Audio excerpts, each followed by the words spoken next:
शिंदे सेना की दो टूरक, अजित बीजेपी से मिले तो हम सरकार में नहीं रहेंगे। मुंबई। एकनाथ शिंदे के नेतृत्व वाली शिवसेना ने कहा है कि अगर अजित पवार एनसीपी के साथ नेताओं के साथ बीजेपी से हाथ मिलाते हैं तो उनकी पार्टी महाराष्ट्र में सरकार का हिस्सा नहीं रहेगी। शिवसेना के प्रवक्ता संजय शिरसाट ने कहा, हमारी रणनीति साफ है। एनसीपी वो पार्टी है जो धोखा देती है। हम एनसीपी के साथ मिलकर शासन नहीं करेंगे। अगर बीजेपी एनसीपी के साथ जाती है तो महाराष्ट्र को ये पसंद नहीं आएगा। हमने उद्धव ठाकरे नीत शिवसेना से बाहर होने का फैसला किया क्योंकि लोगों को हमारा कांग्रेस और एनसीपी के साथ होना पसंद नहीं था।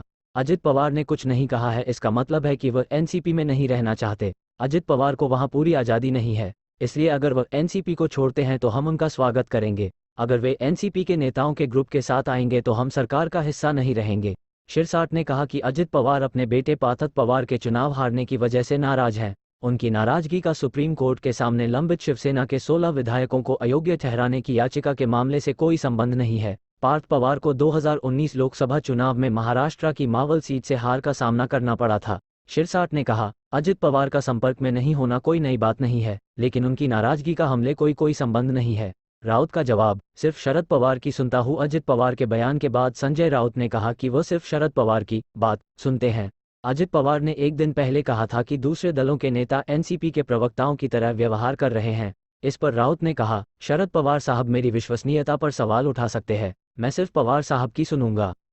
अजित दादा को बताना चाहिए कि क्या विपक्ष दलों को तोड़ने का प्रयास नहीं किया जा रहा है? क्या उन लोगों ने शिवसेना को नहीं तोड़ा?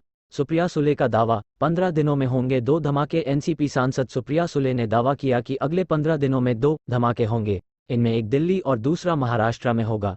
अजित के मसले पर उन्होंने कहा, जो हुआ है वह यह है कि किसी भी घटनाक्रम के लिए मेरे भाई अजित को जिम्मेदार ठहराया जाता है। हर कोई एक सिक्के के बारे में बात करता है जिसकी बाजार में मांग है। अजित पर बीजेपी अटकलें फैला रही। NCP PTI Mumbai. एनसीपी ने बुधवार को बीजेपी पर आरोप लगाया कि अजित पवार की स्थिति साफ करने के बाद भी वह एनसीपी में विभाजन की अटकलों को हवा दे रही है। पार्टी प्रवक्ता क्लाइड क्रेस्टे ने कहा, बीजेपी अपने सूत्रों के जरिए मीडिया में खबरें फैला रही है। एकनाथ शिंदे और उनके ग्रुप को बीजेपी से पूछना चाहिए कि वे उन पर इतना दबाव क्यों बना रहे हैं।